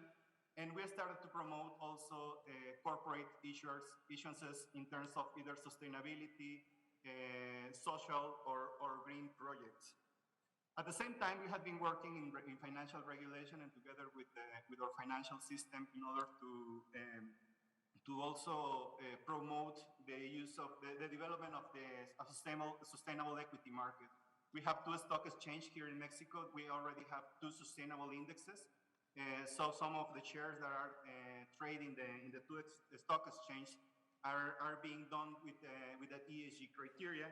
And finally, we're also piloting an emission exchange market here related to carbon exchanges. And also we're trying to identify if we can engage in some specific exchanges of emissions among, for example, Singapore, UK, and Mexico. That's the pilot phase at the moment. And we want to develop other four markets. Green mortgages.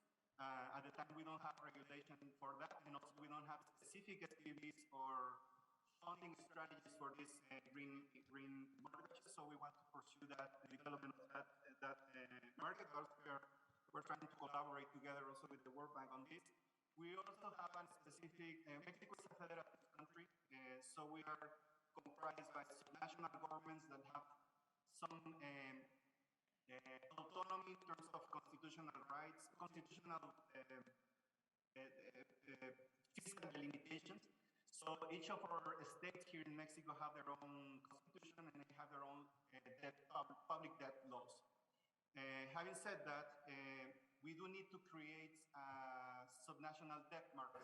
And in that sense, our sustainable curve is promoting some specific subnational issuances that are linked to specific public policies at the subnational government.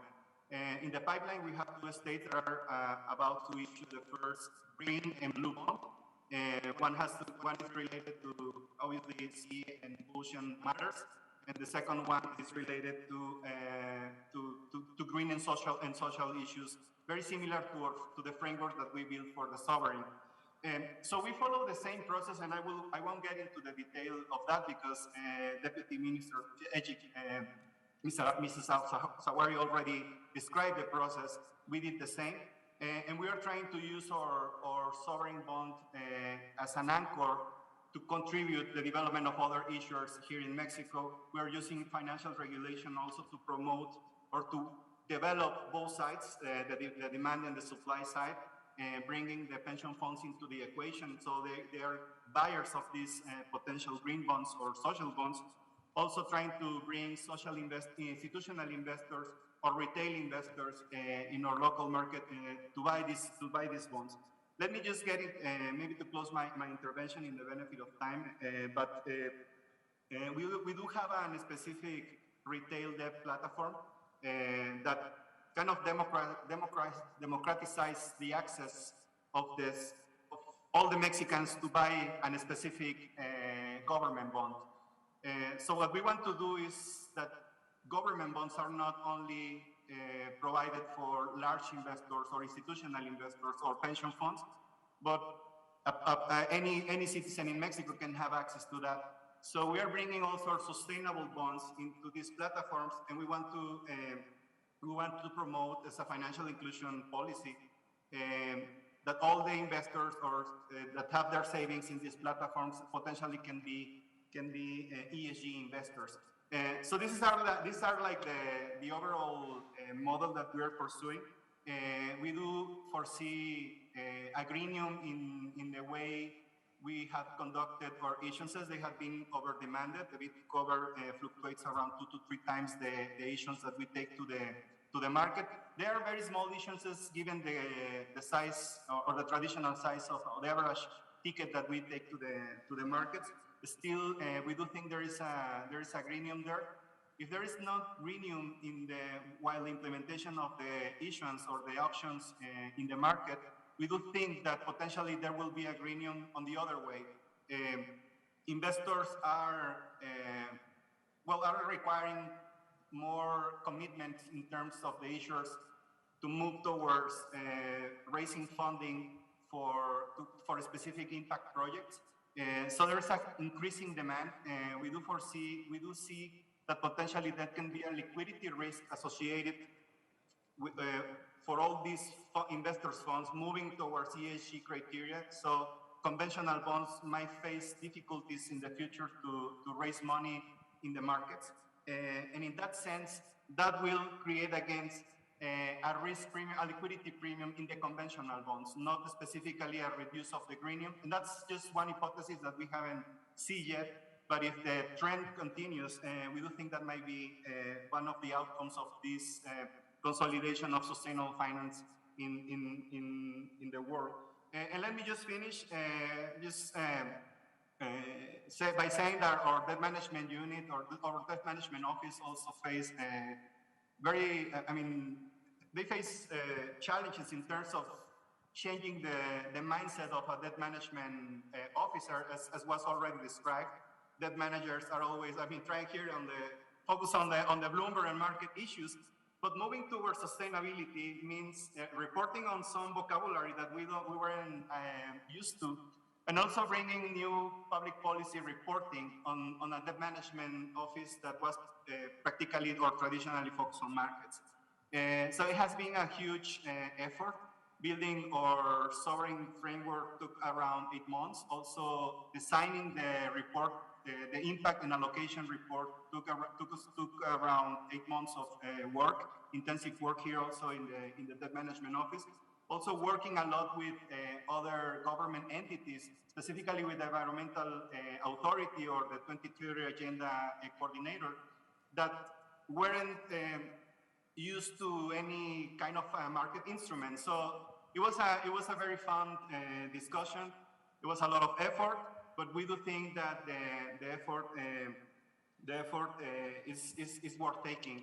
So let me stop here and again, thank you for the invitation. Thank you for the opportunity to share Mexico's experience and greetings from Mexico to all of you. Thank you very much. Thank you so much. That was very, very comprehensive. Time is flying, so I would just ask David now to briefly present the LSF. So we heard about the issue around the cost of borrowing, so we are keen to see how LSF could, contribute to address that issue. So if we can have the presentation, time is flying. Yes, thank you. That's that's the price you pay for being the last one. But I hear you all, TGIF, but please give us some attention first. There are some important messages. Firstly, I would like to extend our thanks to Her Excellency, Madame Shirin Sharkawi, and her minister and the Republic of Egypt for a very well done event, and that augurs very well for COP27. Of course, I want to thank also our teams, our friends at UNICA, Sarah here, but also specifically Mr. Jean-Paul Adam. Why? Because JP earlier nailed it on the head when he described the LSF, the Liquidity and Sustainability Facility, as part of the toolbox.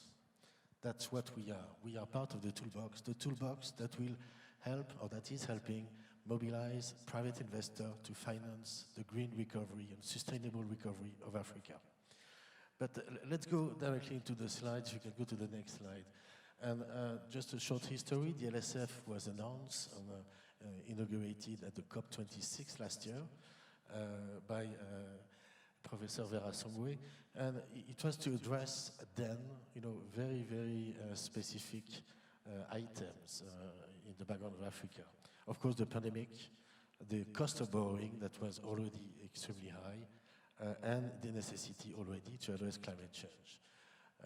We came to the conclusion that we had to create the LSF after extensive consultation with the international finance institutions, from the IMF to the G7, etc.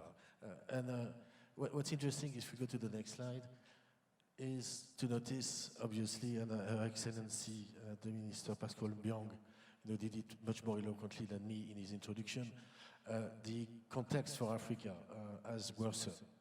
And apart from the items listed here that are not new to us, I want to underline two. First, the burden of the climate change gap. The financial gap, is ever increasing. This was the topic of those 3 days. But if you go to the last slide, previous slide, the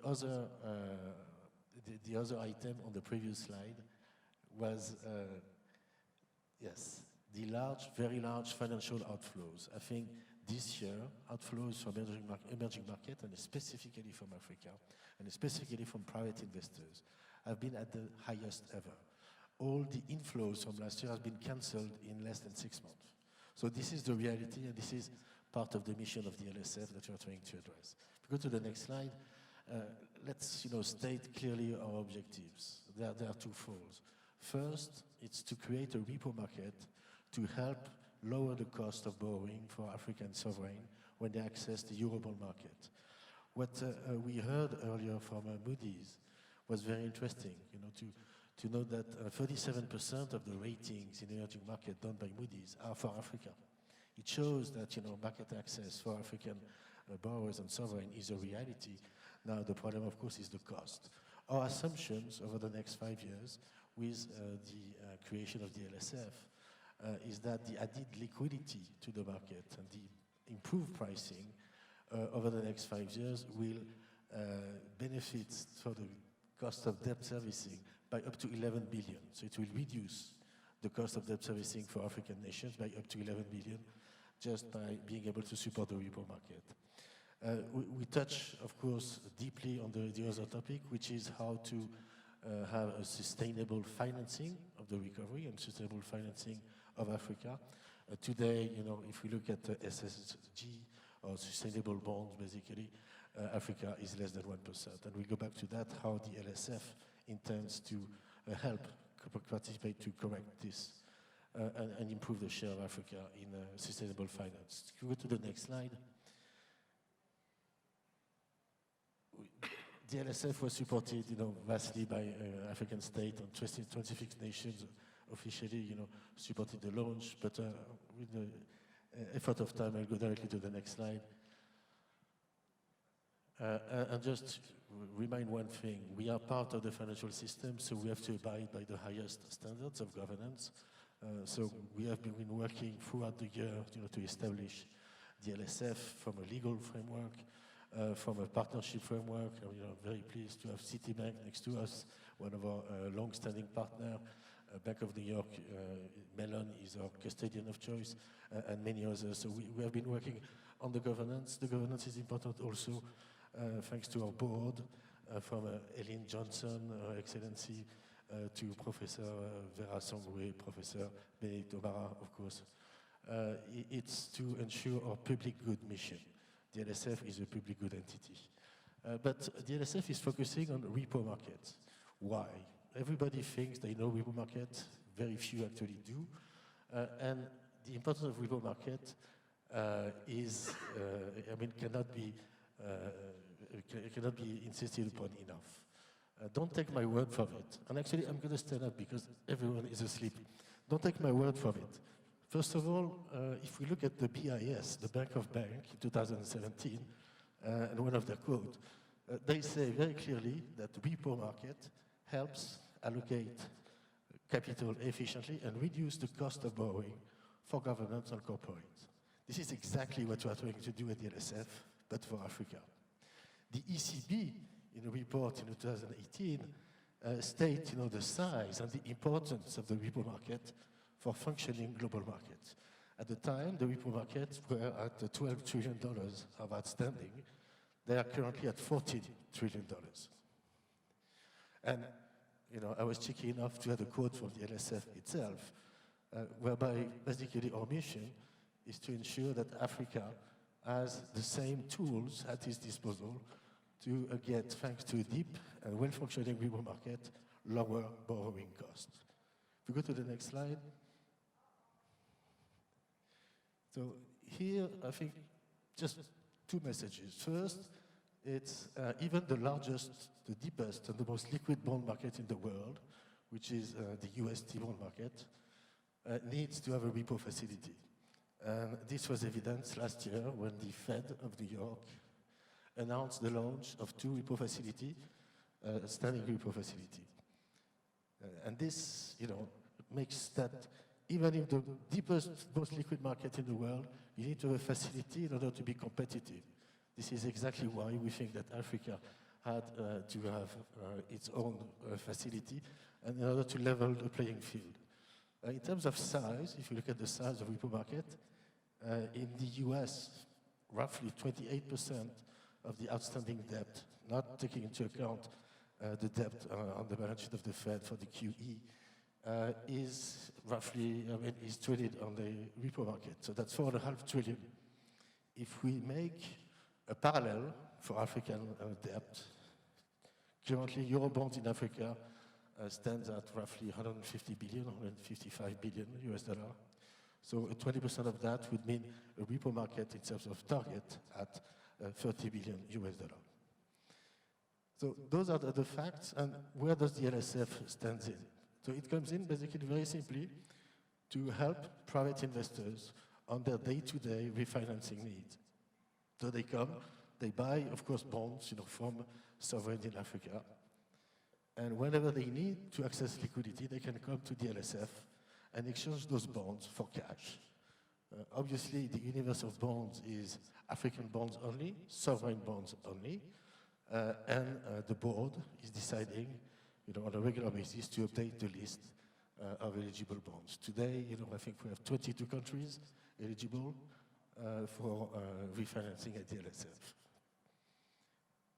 The LSF itself is getting its funding, I'm getting, pushed, is getting its funding for various institutions on the previous slide, including on the previous slide. Yeah, one more, thank you. On the top left, an important message. The LSF is getting its funding from various institutions, including commercial banks. And so the LSF is paying market rates. So we're not asking for subsidies, we are actually paying market rates in order to finance this. The last thing that I want to underline on this slide is that the sovereign bonds and the sovereign issuers are not involved. So the LSF is here to make their debt more liquid, more appealing to investors, but at absolutely no cost or no additional risk to the issuers. We can go to the next slide now. And this is this cycle, positive cycle, that improved repo pricing aims at by, enhancing the liquidity. You create an enhanced demand for two reasons. First, because, the bonds are considered less risky. And being less risky, you can have different type of investors accessing those particular bonds. Currently, most investors are emerging market specialists.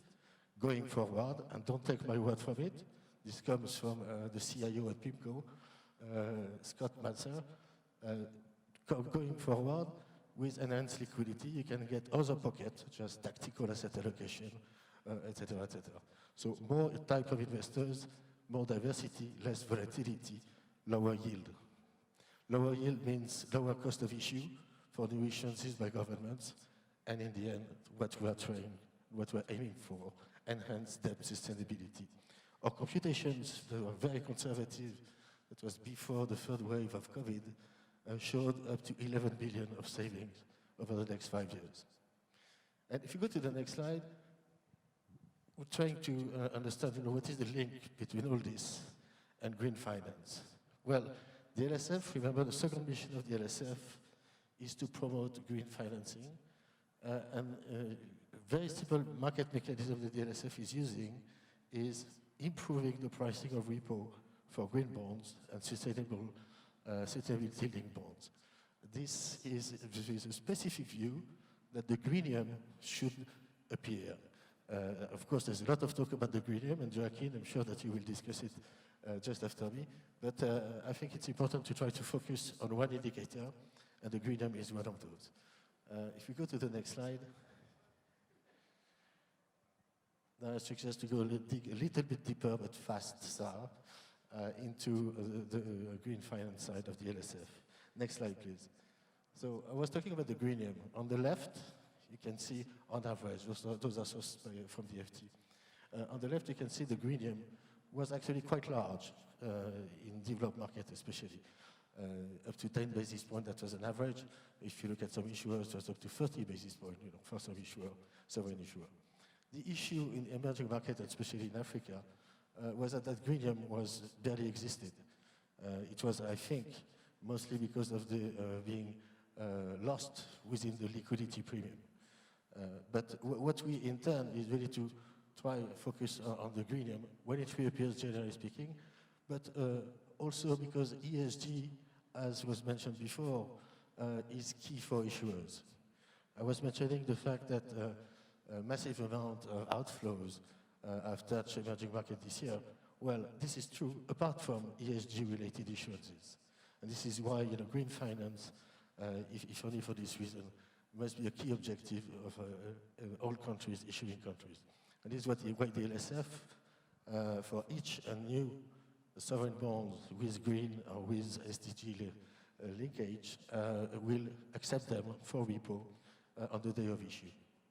If we go to the next slide, we discussed this already, but I think this slide, this graph on the bottom right is the one that talks by itself. Less than 1%, that's including Middle East. of the overall issuances, but the World Bank had a much better statistic than that. Go to the next slide.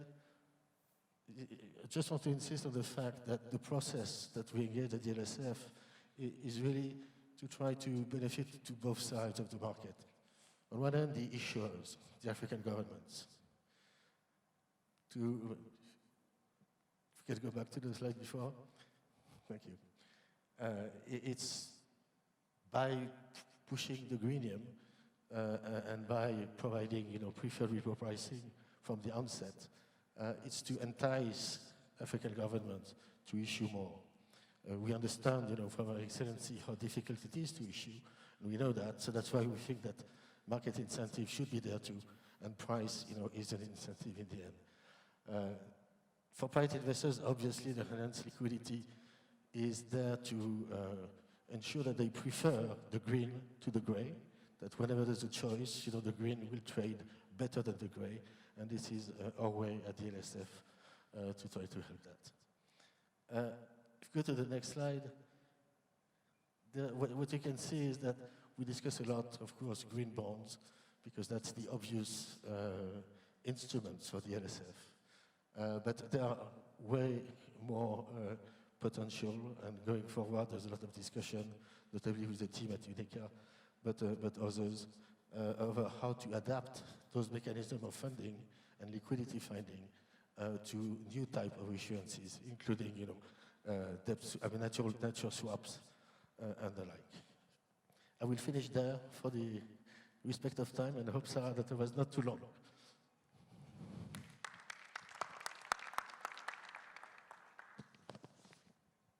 Thank you, David. So, Joaquin, you have a very difficult task now. You are the last speaker. I'm being pressured to close this session, but I just want you to maybe to come back on that greenium effect that we have been discussing. Do you see any evidence of that greenium effect anymore on the markets? And also, generally speaking, how do investors perceive African sustainable capital markets? So, this is your task to, in 5 minutes, give us like a global overview, and with that, we will close the session. Thank you. Absolutely. I'll try to be very, very brief.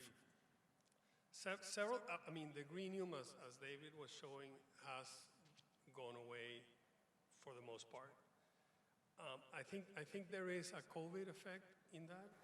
I think there is a Ukraine effect on that, and obviously, the tightening of the interest rate in the U.S. and the quantitative tightening. So that kind of like brings in a lot of instability to the markets. So what I want to say is that when we build order books, when we have built order books for green bonds, you do see the difference very clearly. You're talking to an asset manager that typically manages several funds, and if you tell them this is an ESG transaction, you will get orders that are 4 or 5 times than if it's not. So the reality is that it is very difficult after you do the original book building and pricing. It's difficult to then track, right? I mean, you got a couple of German bonds that are twin bonds where you can actually measure that difference in the trading all the time. But you do see the fact that in the private sector, we've seen greeniums of 50 basis points at initial pricing on 10-year bonds. That's 5% NPV. The greeniums we used to see in sovereigns were anywhere between 10 and 15 basis points. And on a 10-year bond, it's 1.5 points. We do hear very clearly, loud and clear, the frustration from the debt management officers in terms of how much work you have to put into this, and then, okay, what's the benefit? But I want to say several things, right? Because we think the greenium will come back once markets stabilize, and we have to be careful about several things. One is we're very likely heading into a sovereign debt crisis, right? And depending on the way things are restructured or not, and depending on common framework and timings, right? It may take a long time for sovereigns to be frozen out of the bond market. And our sense is that if you're a weak credit, you go through all of this restructuring that's going to close the markets to effectively to the issuers. And then at the end of that, you don't have a green offering. It will take you longer to restore that access. On the other hand, you heard, I mean, I think very clearly from Gabriel, from Mexico, how this is a budgeting mechanism, right? This is, in the end, is how the Minister of Finance gets into the conversation with the Minister of Environment and Planning, et cetera, and they all work together because it is a budget allocation mechanism, right? So I think Shireen was very clear. I think also saying that in the long haul, whoever is not green will not get finance. And I'll give you a couple of examples of what we see happening. The whole G funds creation, right? And the fact that they're very new, they're still figuring out. I mean, a lot of the work streams are about figuring out how you transition the portfolio to ESG. And people are frustrated, where's the G funds money? Well, the G funds money will eventually start to turn to ESG. And when that happens, whoever is not ESG aligned will actually start getting into a negative. Like I think Gabriel was also saying that it becomes an exclusionary problem, right?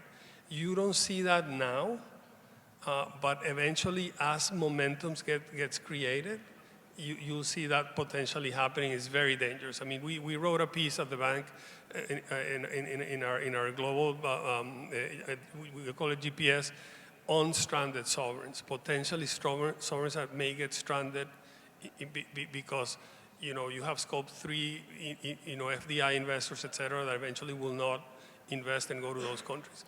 So in the interest of time, right? What we have, you see that there's a Chile bond that they did that's a dual, because when this frustration of the ministers of how do you get more effect for all your work, some of the sovereigns are saying we should have a binary, like if I comply, charge me less. If I don't comply, charge me more. What you see here is that investors are not going for that. Investors, because they have this fiduciary issue, and I think like Elisa was saying, in the end, this is sovereign risk anyway. They're comfortable with valuing a bond that has a coupon, and then if you don't comply with your KPI, you pay more, right? But there's no appetite yet, at least, for if you comply, I'll charge you less. Chile is pushing for this. They did it on a bond. There's a single A rated credit, right? And they have two KPIs. One is emissions, the other one is the proportion on renewable energy, or non-conventional renewable energy. Small steps, 12.5 basis points up or down if they comply or not. So going from just the plain green bond to a sustainability link that has the ability to go up and down, I promise Sonia it's 2 more minutes. Eventually sovereigns are trying to get that from investors. It will take time. In the meantime, what are we trying to do? Is let's try to get mechanisms. There's discussion, for example, on can we create some sort of fund that maybe a multilateral world manages, where the sovereigns that actually don't comply pay a penalty into the fund, and that funds the kind of like the reward for the ones that comply. So that's a potential way of saying, you know what, let's do this not for 10 basis points greenium or for 12 basis points up or down, but let's do it for a full 100 basis points up or down.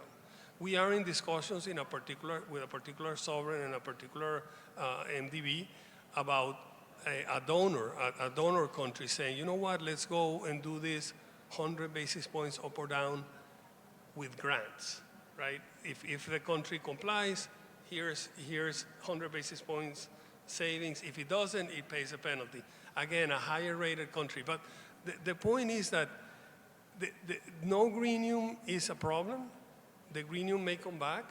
You have to continue to build the discipline, right? And there's these other alternative things that we're trying to do until investors potentially would accept this up or down mechanism. So I think that, you know, in the end, also you see regulatory and prudential measures that also Mexico mentioned. This is happening to the GFANS members in the developed world. Eventually, it may happen. And Europe has done a lot of work on this and has actually demonstrated that green loans and green investments do have a slightly better, you know, probability of default. I mean, like lower and better recovery. So that eventually could come, and it could.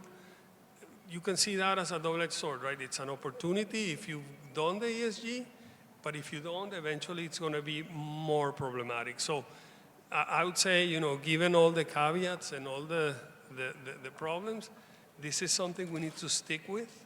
You know, something like what David is trying to do in LSF in terms of like monetize and show me, you know, the effect of going green. We need to keep on doing things like that until the greening comes back and until we can get SLB, which is where things are going to work, you know, in significant ways up or down. So I'll finish with that, and I know I'm everything between you and maybe a celebration downstairs, okay? Thank you, thank you. And with that, our workshop comes to an end. I think we are now, the time is for action. So we heard about various experts. I think even if we decide to go green, there are still fundamentals that African countries need to comply with, and that will not go away. So it's also about finding a good trade-off between all those constraints and how to comply with international standards and to, you know, provide assurance to the international community that our programs are bankable, so our ability to reimburse our debt is also strong enough to get better, you know, pricing when we issue bonds. And clearly, we are looking forward to that greenium effect, which could be a game changer for the continent. So thank you, everyone. Thank you to the panelists. Thank you to Gabriel, James. I do believe that we do not have time for questions. However, you are all invited to the closing ceremony, and we can still discuss after the closing ceremony. Thank you, everyone.